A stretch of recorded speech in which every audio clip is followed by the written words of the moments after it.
Valet e ungjillit përcjellin tek ju Prekja e Zotit.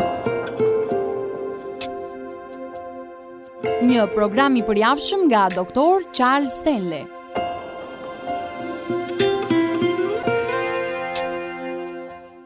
Miku im, kur ju filloni ta lavdroni Perëndin, ta adhuroni virtytet e tij dhe t'i kujtoni premtimet e tij, unë jam para jush t'u them se Zoti do t'ju tregoj se çfarë duhet të bëni në çdo moment, sado i vështirë që të duket.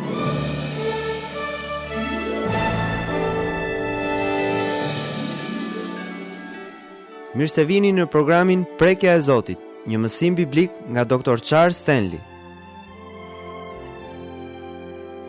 Është shumë e lehtë për besimtarët të lavdërojnë Zotin në kohë të mira. Është e natyrshme për ne që ta falenderojmë atë për suksesin financiar, një gëzim familjar ose një shërim që vjen si mrekulli. Por në pjesën më të madhe të rasteve, ne ndalojmë së lavdëruari kur vuajtjet vinë në rrugën tonë. Tani adhurimi Perëndis në kohë të vështira nuk është zakonisht përgjigjja jone e parë, por lavdërimi mund të sjellë një fuqi të brendshme që do të na mbajë fort përgjatë vuajtjeve. Një shembull nga Testamenti i Vjetër sjell disa parime të përjetshme për fuqinë e lavdërimit në kohët e shqetësimit. Këtu me ju është Dr. Charles Stanley. Ju urojmë të gjithëve dëgjim të këndshëm të programit tonë.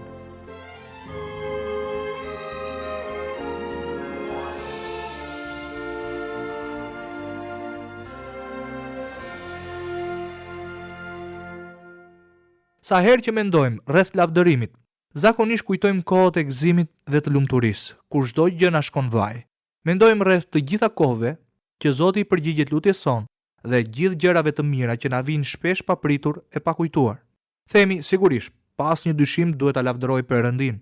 Por miku im, ju dhe unë kurrë nuk do të kuptojmë fuqinë e vërtetë të lavdërimit, në qoftë se nuk do ta lavdërojmë Perëndin në mes të vështirësive, vuajtjeve, dëshpërimit, zhgënjimit, kur përballemi me egërsinë e zemrës së njeriut.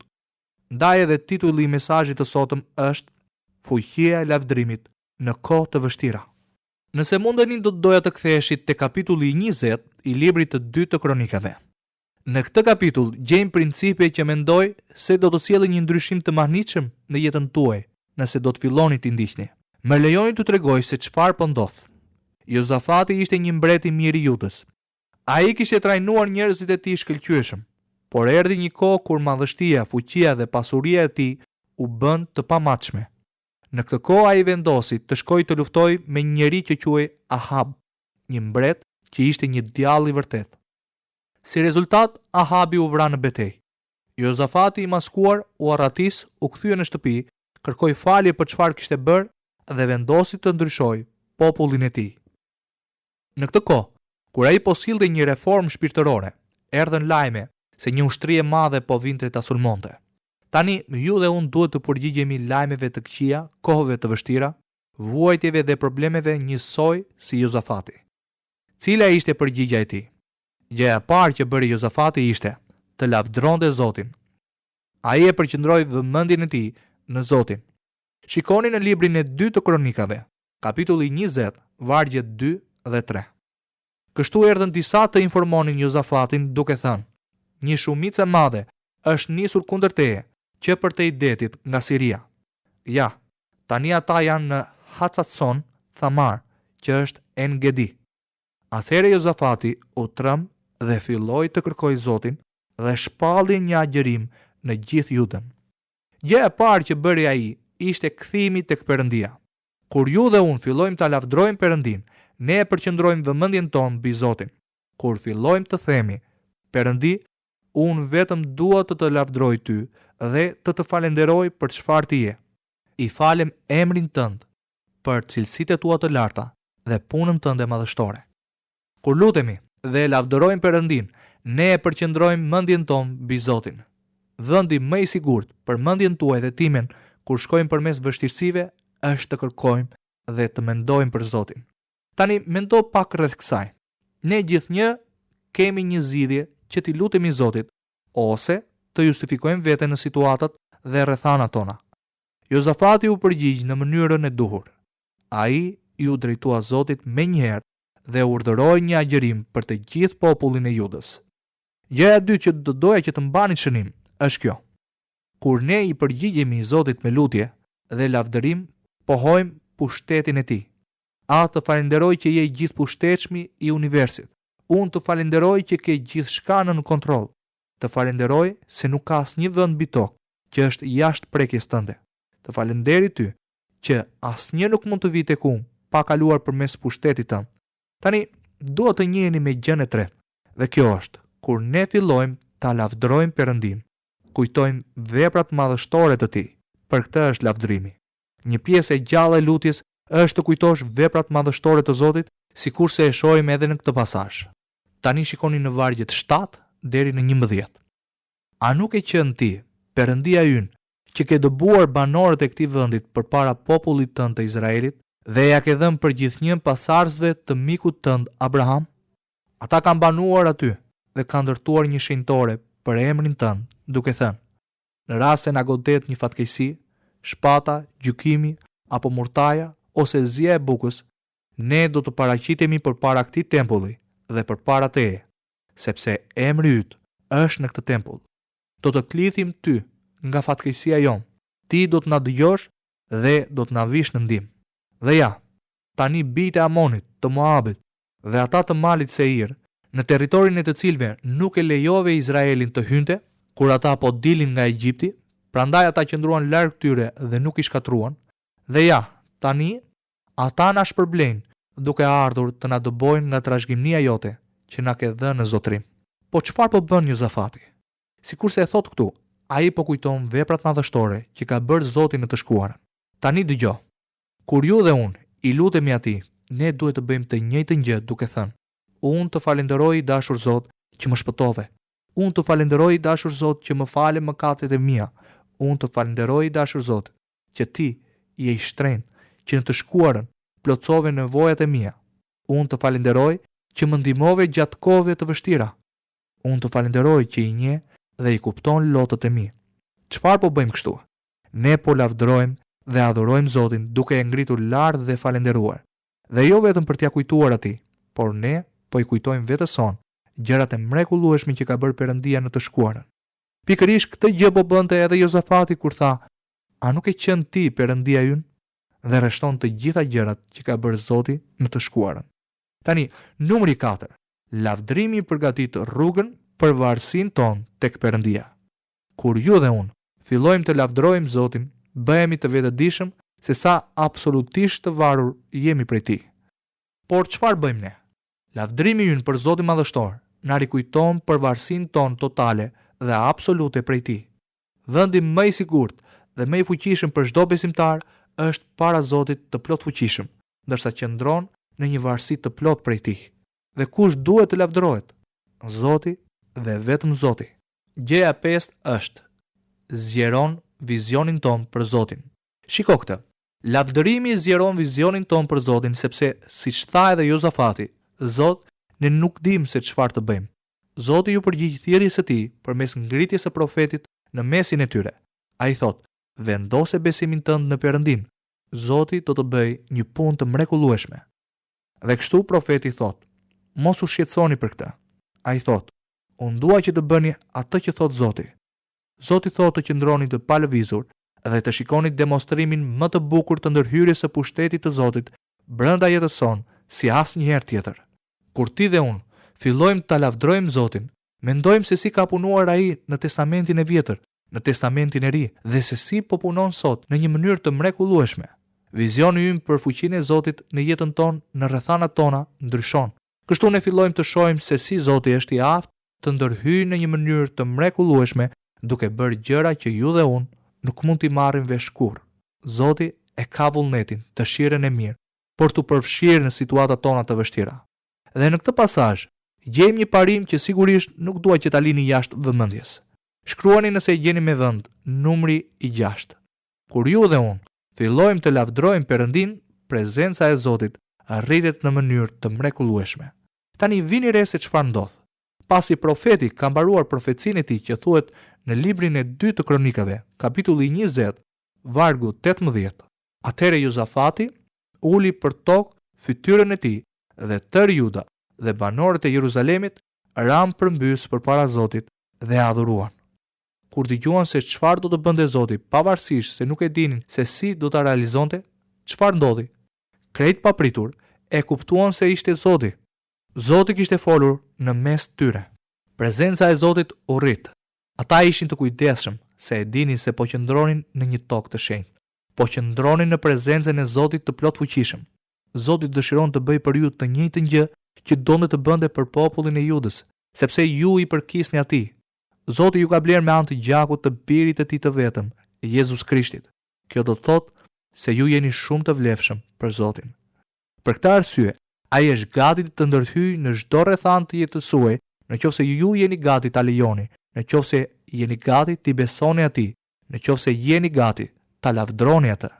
Nëse zemra juaj është e drejtuar tek Perëndia dhe filloni ta kërkoni Zotin, do të filloni të dëshironi gjërat më të mira që ka Zoti për jetën tuaj. Numri 7. Natyrisht, kjo do të zërë vend kur ne fillojmë ta lavdrojmë Zotin dhe besimi ynë tek Zoti do të shtohet. Shiko çfarë ndodh këtu. Kthehemi tek vargu 20. Mëngjesin vijues u çuan shpejt dhe u nisën për në shkretëtirën e Tekoas. Ndërsa po viheshin për rrugë, Jozafati duke qëndruar në këmbë tha: "Dëgjomuni o Jud dhe ju banorë të Jeruzalemit. Besoni." Çfarë ndodh kur ju dhe unë fillojmë të lavdrojmë Zotin? Reagimi natyral është që besimi ynë në të fillon të rritet. E njëjta gjë ndodhi edhe me Jozafatin. Nga njëra anë është i frikësuar për vdekje dhe nga ana tjetër po thotë: "Juda, vër besimin tënd në Zotin Perëndi. Qëndro para Zotit dhe të shohim se çfarë do të bëjë Zoti sot." Dhe tani shënoni gjithashtu numrin 8. Tani po them shpesh herë, sepse nuk ndodh gjithmonë. Numri 8. Shpesh herë lavdrimi është një parakusht për të njohur vullnetin e Zotit. Kjo është thelbësore në njohjen e vullnetit të Zotit. Dërsa ju dhe unë fillojmë të lutemi, diçka ndodh. Shpesh herë përballemi me rrethanat dhe nuk dim se çfarë të bëjmë. Zot, çfarë të bëj në këtë rast? Zot, unë nuk e di se çfarë të bëj, prandaj po zgjedh të lavdroj ty. Unë të falenderoj i shtrenjti Zot. Ti je i gjithëpushtetshëm. Ti di gjithçka. Prandaj sot po kërkoj drejtimin tënd. Tek Ungjilli Mateut, kapitulli 7, vargu i 7 thuhet: "Lypni dhe do t'ju jepet. Kërkoni dhe do të gjeni. Trokitni dhe do t'ju çelet." Unë po kërkoj, po trokas, po besoj, po të falenderoj o Zot që ti do të më drejtosh. Çfarë ndodh? Miku im, kur ju filloni të lavdroni Zotin, të adhuroni cilësitë e tij dhe ta kujtoni për premtimet e tij, ju a them me bindje të plot se Zoti do t'ju tregojë se çfarë duhet të bëni në çdo moment. Ja se çfarë u tha Zoti atyre: "Vetëm më besoni dhe unë do t'ju tregoj saktësisht se çfarë duhet të bëni." Tani numri 9. Duke lavdëruar Perëndin, do të ngrini lart emrin e Zotit. Do të shpallni emrin e Zotit. Ai thot: "Tani kur ju shkoni përpara duke kënduar, ja se çfarë duhet të bëni. Ju duhet të thoni të njëjtat fjalë që tha Jozafati tek libri i 2 i Kronikave, kapitulli 20, vargu 21. Kremtoni Zotin, sepse mirësia e tij zgjat për jetë." Çfarë po thot Jozafati përmes lutjes së tij? O Zoti im, o Perëndi, o Zoti ynë, o Perëndi, lavdëroj mirësinë tënde që zgjat për jetë. Mendja e tij ishte e përqendruar tek Zoti.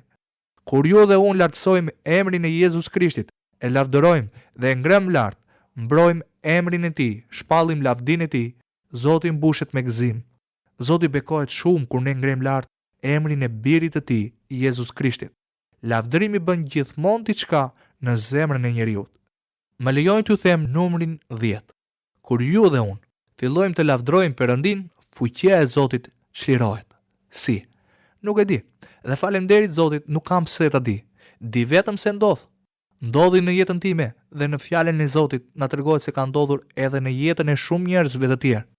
Dëgjoj se çfarë ndodh këtu. Shkrimi thot se ata shkuan në luftë duke lavdëruar Zotin me këngë. Kështu në vargun 22 thuhet: "Kur ata filluan të këndojnë dhe të lëvdojnë, Zoti ngriti një prit kundër bijve të Amonit dhe të Moabit dhe atyre të malit të Seirit. Ata nuk e vun veten kundër njëri tjetrit. Perëndia vendosi pritat që kishin ardhur kundër Judës dhe mbetën të mundur. Bijtë e Amonit dhe të Moabit u ngritën kundër banorëve të malit të Seirit për të realizuar shfarosin dhe shkatërimin e tyre. Pasi kryen shfarosin e banorëve të Seirit, ndihmuan njëri tjetrin për të shkatruar veten e tyre. Kështu kur ata të Judës arritën në lartësim prej nga mund të kqyrej shkretë të tjera, u kthyen nga turma dhe ja, nuk kishte vetë se kufoma të shtrira për tokë. Asnjë nuk ishte shpëtuar. Ky është shirimi i fuqisë mbi natyrore të Zotit, për shkak se ata lavdëruan Perëndin Zot, duke adhuruar dhe besuar atë. Dhe çfarë ndodhi? Zoti shiroi fuqinë e tij mbi natyrore për të bërë për ata diçka që ata nuk do ta kishin bërë dot kurrë me forcat e tyre. Diçka që u solli fitore dhe lavdi. Bibla thot, ata festuan mbi armiqtë e tyre. Si u mund armiku? Përmes lavdërimit dhe adhurimit që njerëzit i dërguan Zotit të lartësive përmes besimit të tyre. Tani çfarë ndodh? Fuqia e çliruar e Zotit i shkatroi armiqt dhe bolloku i tij u derdh mbi ta. Kjo më çon tek pika tjetër dhe ky është numri 11. Lavdërimi bashkon njerëzit e Zotit. Pas betejës që ishte me Zotit dhe armiqve, Bibla thot se ata u takuan në luginën e bekimit ku e lavdëruan dhe e falenderuan Zotin. Pastaj tërë njerëzit e Judës dhe të Jeruzalemit me Jozafatin në krye u nisën me gëzim për t'u kthyer në Jeruzalem, sepse Zoti u kishte dhënë shkas të gëzohen mbi armiqtë e tyre. Kështu hyrën në Jeruzalem me harpa, me qeste dhe me bori dhe u drejtuan nga shtëpia e Zotit. A nuk e dini se ishte një zë i lartë, i zhrumshëm i lavdërimit, falënderimit dhe nderimit të madhit Zot? Çfarë ndodhi? Lavdërimi i bashkon njerëzit e Zotit. Kur zemra e njeriut mbushet plot gëzim, plot paqe, kur zemra e njeriut lumturohet për gjërat e Zotit, besoj se fuqia e tij çliron diçka brenda nesh. Ajo largon tensionin, stresin dhe të gjitha gjërat e tjera që na rrëzojnë. Ai na ngre lart dhe lumturia e mbush plot zemrën e njeriut. Ajo na bashkon. Kjo më sjell në pikën e fundit, numër 12, që është lavdërimi e mbush zemrën me gëzimin e Zotit. Dëgjoni se çfarë thot ai. Kështu hyrë në Jeruzalem me harpa, me qeste dhe me bori dhe u drejtuan nga shtëpia e Zotit. Tmerri i Zotit ra mbi të gjitha mbretëritë e vendeve të tjera, kur mësuan që Zoti kishte luftuar kundër armiqve të Izraelit. Betejën nuk e fitoi Juda, por Zoti. Mbretëria e Jozafatit që e qetë, Perëndia e tij i dha paqe rreth e qark. Ata erdhën, vargu 27 thot, u nisën me gëzim, sepse Zoti u kishte dhënë shkas të gëzohen mbi armiqtë e tyre. Tani më dëgjoni me kujdes. Të gjithë ne kemi një mundësi zgjedhjeje. Dëgjojmë një lajm të keq, rrethana, situata, vështirësi, dhimbje, probleme, dëshpërim, gjëra që na godasin pa pritur, dhe të gjithë kemi një mundësi zgjedhje. Tani dëgjoni. Kur jemi në tension, nuk është koha e dur për të bërë një zgjedhje të zgjuar. Koha për të bërë një zgjedhje të zgjuar është pikërisht tani, kur ne marrim një vendim që të gëzohemi në Zotin. Unë zgjedh të gëzohem në Zotin në kohët e vështira. Unë nuk do të dekurajohem. Nuk do të shikoj rrethanat e mia. Unë zgjedh që në çfarë do lloj rrethane të nderoj Zotin e gjallë e të plot fuqishëm që fal dashuri të pakushtëzuar. Ju merrni vendimin kur gjërat nuk kanë arritur kulmin. Thoni, pikërisht tani gjërat kanë arritur kulmin. Atëherë filloni të nderoni atë që nga ky moment. Filloni të falenderoni dhe lavdëroni Zotin. Lavdërojeni atë për mënyrën se si do t'ju bëj që ta kaloni këtë situatë. Lavdërojeni për pushtetin e jashtëzakonshëm që është gati të çlirohet mbi jetën tuaj. Lavdërojeni për atë që do të mësoni. Lavdërojeni për privilegjin e madh të treguarit besnikëri ndaj tij. Lavdërojeni për dëshminë, pjesën e së cilës do të jeni. Lavdërojeni që ju ka dhënë privilegjin e të kuptuarit dhe fillimin e një përvoje që nuk e keni jetuar dhe kuptuar ndonjëherë më parë në jetën tuaj. Lavdërojeni Zotin dhe unë jam këtu për t'ju treguar se nuk do të jeni kurrë më njësoj. Rrethanat tuaja mund të shndërrohen në mënyrë më të mrekullueshme, apo ndoshta nuk do të ndryshojnë fare, por di një gjë, nëse rrethanat tuaja nuk do të ndryshojnë, Zoti do t'ju ndryshojë ju aq shumë saqë do t'i kapërceni këto rrethana. Nuk do të ketë ndryshim të madh nëse ato ndryshojnë apo jo, sepse ju do t'i shikoni në një mënyrë tjetër. Zoti do të bëjë diçka në jetën tuaj që do t'ju ngrejë mbi to, edhe kur ju të jeni duke ecur brenda tyre. Ky është pushteti i lavdërimit në mes të shqetësimeve, dhimbjeve, vështirësive dhe problemeve. Ndoshta mund të thoni, por unë nuk jam i krishter. Atëherë miku im, asnjë nga këto nuk do të funksionojë. Ndoshta vazhdoni prit një minutë. Doni të thoni se nëse nuk jam i krishter nuk mund ta lavdëroj Zotin? Jo, nuk mund ta lavdëroni. Para së gjithash, sepse Zoti nuk do ta dëgjojë lavdërimin dhe lutjen tuaj. Më lejoni t'ju ndihmoj të kuptoni diçka. Është e pamundur që ta refuzoni Zotin Jezus Krisht, emri i të cilit është mbi të gjithë emrat, që ka lindur nga Virgjëresha Mari, biri i vetëm i Zotit, që krijoi qiellin dhe tokën së bashku me Atin dhe Frymën e Shenjtë, që vdiq në kalvar për mëkatet tuaja, që derdhi gjakun e tij për të paguar plotësisht borxhin e mëkatit tënd dhe të flisni me Atin. Sepse, siç e shihni, e drejta jon për të shkuar tek Ati është përmes birit të tij Jezus Krishtit. Jezus i tha tek Ungjilli Gjonit kapitulli 14, vargu i 6: Unë jam udha e vërteta dhe jeta. Askush nuk vjen tek Ati përveç se nëpërmjet meje. Siç e shihni, kur ju shpëtoheni, fryma e shenjtë vjen të jetojë brenda jush. Është fryma e shenjtë që jeton brenda jush në shpirtin tuaj që ju kujton ta lavdëroni Zotin. Prandaj, nëse nuk e keni këtë frymë të shenjtë, nuk mund ta lavdëroni dot atë Zot. Ti mund ta nxjerrësh nga goja jote, por nuk mund ta lavdërosh me zemër. Siç e shihni, ne mund ta lavdërojmë Zotin vetëm kur bliheni me gjakun e Jezusit na falë mëkatet. Zoti na shiron nga pushteti dhe ndëshkimi i mëkatit dhe bën një punë të mrekullueshme duke na bërë krijesa krejt të reja në Krishtin. Gjithçka tjetër është vetëm një fjalë goje e pavlerë. Lind pyetja, si mund të shpëtoheni? Si bëhet një njeri fëmijë i Perëndis? Duke rrëfyer mëkatet, duke kërkuar Zotit të falur, duke besuar se vdekja e tij në kalvar pagoi plotësisht borxhin e mëkatit tuaj. Edhe duke i treguar atij se ju nuk po vini tek ai sepse jeni njeri i mirë e keni bërë gjëra të mira, por bazuar në vdekjen e Krishtit në kalvar. Ju mund të thoni, Atë qiellor, unë të jap jetën time sot dhe të kërkoj që të më shpëtosh prej mëkateve të mia. Në momentin që e bëni këtë dhe e thoni me sinqeritet të plot, Bibla thot se Zoti i fal mëkatet tuaja dhe fryma e shenjtë vjen të banojë brenda jush, duke ju vullosur si fëmija i Perëndis. Atëherë miku im, keni gjithë jetën përpara për ta lavdëruar Zotin për shpëtimin që ju shpëtoi nga ndarja e përjetshme prej tij.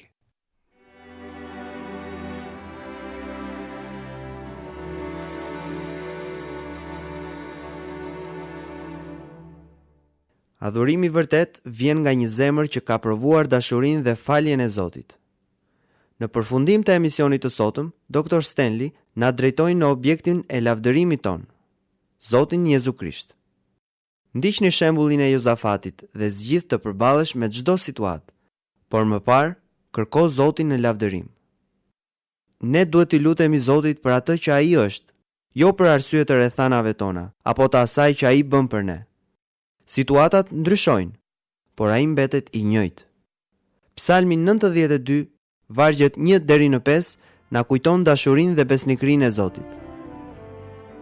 Është shumë bukur të kremtosh Zotin dhe të këndosh lavdet në emrin tënd, o shumë i larti. Të shpallësh në mëngjes mirësinë tënde dhe çdo natë besnikërinë tënde, me një harp me 10 tela, me lirën dhe me melodinë e qestes. Duke qenë se ti më ke gëzuar me atë që ke bërë, unë do të ngazëllohem për veprat e duarve të tua. Sa të mëdha janë veprat e tua, o Zot, sa të thella janë mendimet e tua. Këtu të dashur miq kanë përfunduar edhe për ditën e sotme minutat e programit ton. Ne ju kujtojmë që ju mund të na shkruani në adresën Valët e Ungjillit, kutia postare 130 Tiranë, ose me email në adresën valeteungjillit@yahoo.com. Deri herën e ardhshme, miru dëgjofshim.